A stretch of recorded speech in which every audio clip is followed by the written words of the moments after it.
All right, welcome back, everybody. It's me back from the future again with another Bitcoin update. What's the date? It is March 16th, 2023. We're looking at the halving coming up in mid-April, which coincides with a couple of different things at that time frame. But again, I'm thinking from all of the data that I look at that this low that we're going to get, this next plunge down, will be over the next 12 months or so. Could be the next 2 months, but target is in that next 12 months. We should see a lower low, or at least touching that previous low that we had a few months ago. Okay. Well, let's take a quick look at news really quick here, and then we'll go right into the charts. Quick update. So just scouring through some of the news that's out there, and I saw this. I thought this was interesting. They're talking about crypto winter ends era of Bitcoin mining for hodlers. Basically, that's talking about the miners, and are they holding on to the Bitcoin that they're mining during this bear market, or are they selling them off for profits because they're in trouble financially?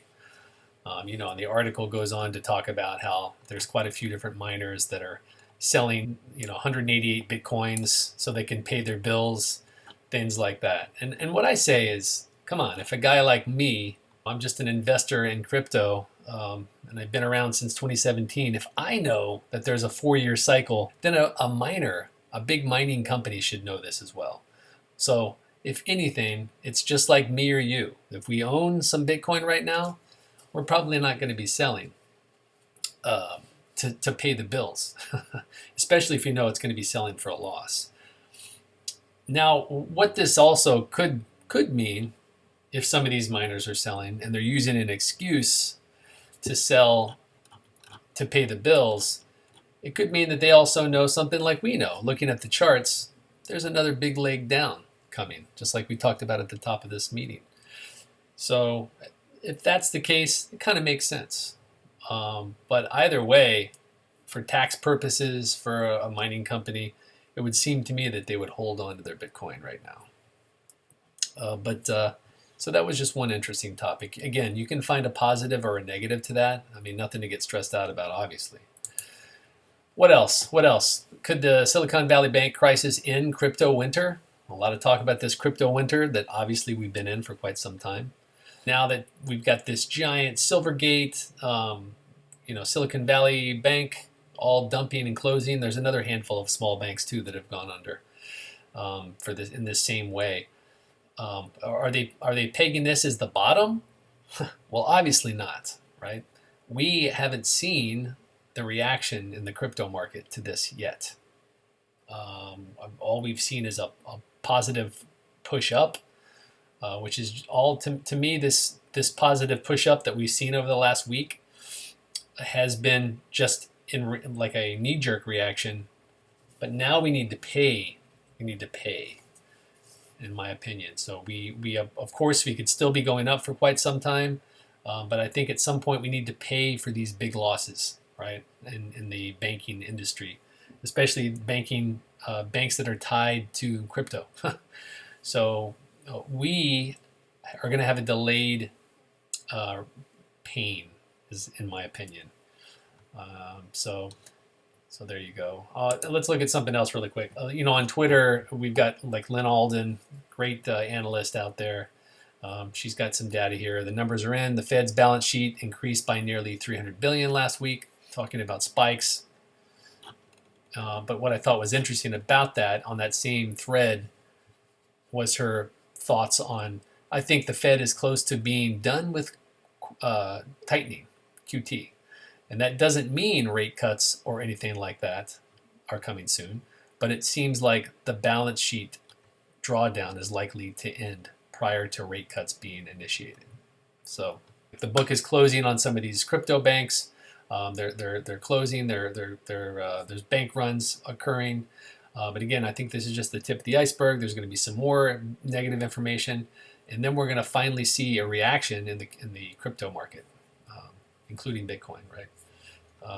Trust me, I'm one of the biggest Bitcoin fans in the world, right? But I do know what happens in the past cycles. When you get this bad news, you get an initial reaction and then a macro reaction, right? Which is always delayed, just like anything else. So keep your eyes open with this whole thing, with the way the Fed's going to be reacting in the future, and also with the way that the crypto market at large is going to be reacting. Okay, so let's head to the charts. Okay, so I've got Bitcoin chart here. I've got the 1 week chart up.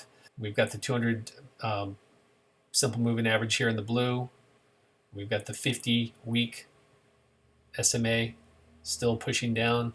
I also wanted to take a look with you at that 50-week.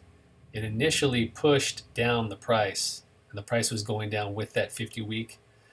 But we did find some kind of like a beach ball held underwater. Boom, popped up right up into it. We actually pierced through the 200-week, which is another big resistance, right? So looking pretty bullish. But again, the amount of pressure that's happening right now within the news and everything else, the economy, these moving averages, this is telling me that we're working through a lot of weakness. So we'll take away these moving averages. We're looking at the weekly now with the Bollinger Bands. And as you can see, we're working ourselves up, our way up, continuing to work our way up. But that's a very positive note, in my opinion. But we also have a floor that's fairly low on the weekly chart. But let's look at the daily. Typically, on the Bollinger Band visual, you'll see that we bounce up to the top of the bands and then bounce down to the bottom, or drop down to the bottom. Bounce around a little bit, find ourselves going to the top of the Bollinger Bands again, doing a movement, continuing, and then at some point finding our way back down to the bottom. So it's just a zigzag within these Bollinger Bands. Bollinger Bands will tighten and expand. Looks like right now we're in an expansion. But let me show you this, and I'll circle. This is what concerns me for the short term right here. And ignore all my trend lines. But right here, we found our way up with a big blast. We bounced around on the Bollinger Bands underneath this support, this purple support line, or resistance, I should say. What did we do? We bounced, we blasted up, found resistance, Bollinger Band lines, as well as the trend line, and then found our way back down, right? Just a zigzag, zigzag up, zag down, okay? So right now we're on the up. So to me, sure, we could find some more gains here, possibly. Maybe we could break through and continue on for a little while and head up to another trend line of resistance. But the way this flow has been going, I want to be probably selling if I have a short-term swing trade. I probably don't want to be in here. I don't have anything. I don't have any money in crypto at the moment because I know what the ultimate target is. It's all down. But again, looking at this pattern on the daily chart, this is probably going to result in something like this, right? Maybe a little bit more bounce up to this upper trend line, and then maybe a down, right? We have to come back down to the Bollinger Band. All right, so I'm going to turn those off. Again, I haven't really talked about the Bollinger Bands on my channel until now, but it's one of the many tools that I use. I try not to overwhelm with too many tools because typically a lot of these tools, like on tradingview.com, they're just lagging indicators, right? They're telling you information that you already know, right? But if you use them in kind of a recipe or a formula, you can get some really good outcomes that show you some solid probabilities. Okay, so let's take a look at a bunch of trend lines that I drew. Talk about the eye charts. Okay, so on the bottom, I've got my lower supports. We did talk about this in a previous video. I still have these trend lines up. These are my support lines. I won't go into how I came up with those, but these are probabilities of where we could go, right? Low points, okay? And that includes this purple trend line here. What we're gonna talk about, though, is where we go in the short term and then also in the long term. So short-term probabilities, I've got a great trend line going right here, almost like a falling wedge, okay? So this purple and this other purple one right here, okay? The price is bouncing inside of this greater falling wedge, okay? There's a couple of different intersecting trend lines that are also important to note because we have been finding resistance there, but we did pop through. We'll zoom in a little bit further to see that. See how we have this trend line that's being respected up here. Support has been found, rejected. But that also, again, has to do with our simple moving averages, like we talked about. And these trend lines are kind of working in concert with those simple moving averages as well in a lot of cases. So that's why they're very important. There's multiple touch points supporting these trend lines. So I've kept them here. Again, I did a lot of math and a lot of chart work to come up with these. And as you can tell, we are behind and underneath them still. So we have an option A where we continue and we work through here and maybe break through, come up and hit this additional upper resistance in that 30 to 29 range, right? Somewhere in there, okay? That's option A. Option B would be the opposite direction, okay? Finding resistance under this purple trend line in this triangle and then coming down, right? Just finding our way into here, maybe hitting some resistance along the way, but not messing around either. Coming down to my yellow, somewhere in the yellow target area that I have here. Okay, I'm going to get rid of this first though to make it clearer. Okay, something like this. Don't quote me on the actual movement, but obviously you can see option B is down. Okay, and moving on from there, from the yellow X, what are we going to do? We're going to ping pong. Right, so we're going to do something like this. Again, don't quote the actual movement, but I've talked about this in other videos. We're going to find ourselves in this wedge, right, until the final result in this scenario, right? Now, I could remove this and redraw and do kind of an option C, which would be more breaking through up to that upper purple trend line, right? The secondary upper one. And then coming down, maybe finding some support on there, bouncing up again, and then finding our way back down. But either way, we're going to be ping-ponging through one of these two purple trend line areas, right? These trend lines are very strong, okay? And where do we go from there, right? We find our way down and continue the bear market, right? So this is throughout 2023. Okay, let's do a scenario D, and I'll do one. This will be the last one. Okay, so in most scenarios, we're just coming down to where my yellow target X is. Okay, but in something like a scenario D, we bounce up, we come down, and we break through, right? All this area on this yellow trend line down here is a target.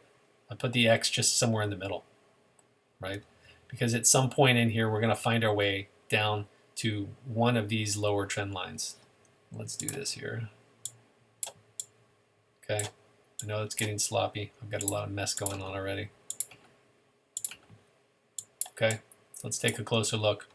At some point, we have 1, 2, 3 lower trend lines, right?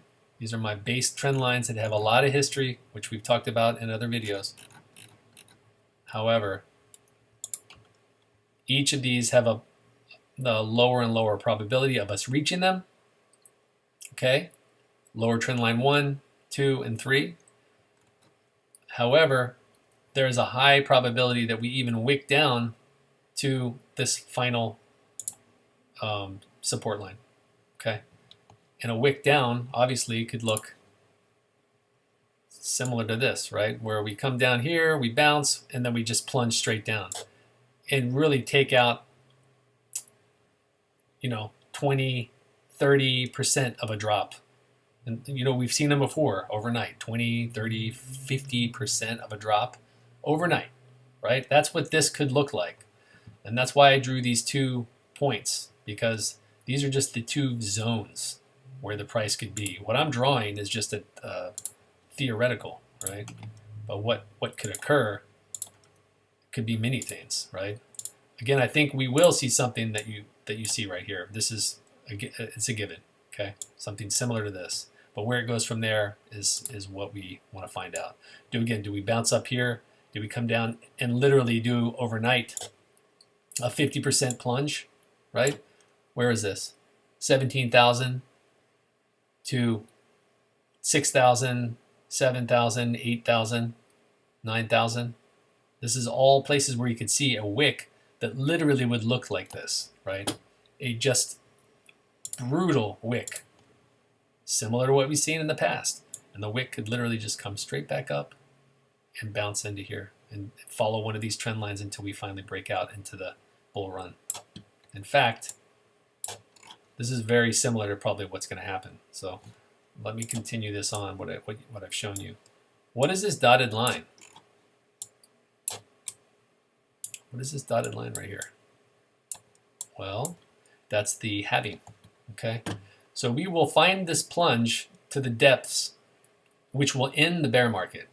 Whether the plunge happens in April of 2023, the final plunge, whether it's July, we're going to find a final bottom. And then everybody's not going to realize that that bottom is the bottom. And from there, we're going to stabilize and slowly work our way up one of these trend lines, okay? Slowly but surely, okay? Through and into the halving, okay? And we will already be in a upward trend, but a slight upward trend likely after that initial plunge, right? We plunged down 50%, for example, stabilized immediately 30% down from where we had previously been, right? Find our way up, and then we move into the bull market, right? Slowly but surely, and into a much steeper move, right? Like we see here, okay?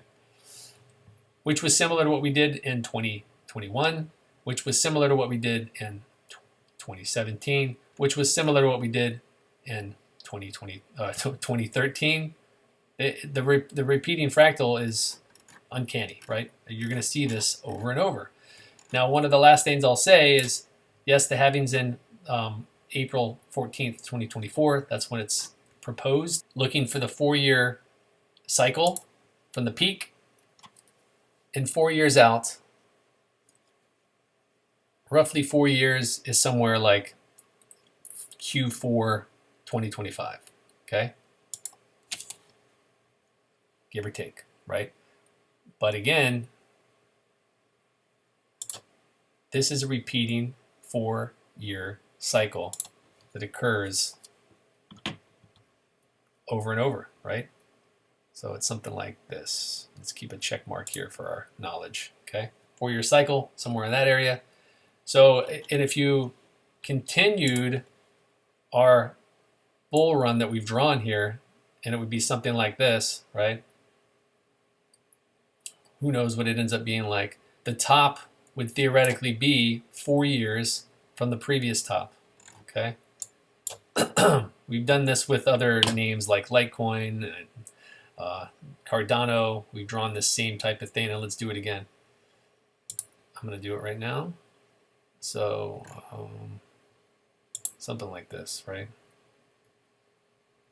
Let's do this. We're going to draw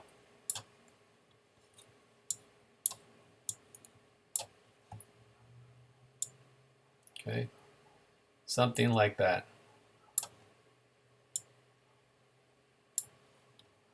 All right, that's better.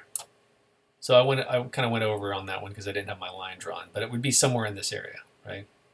So what we'll do is we'll get rid of that last one that we drew, and we'll redraw it. And it would look something like this, right? Who knows? The peak of the peak, something like this, right? And then we're down back to where we went before. Okay.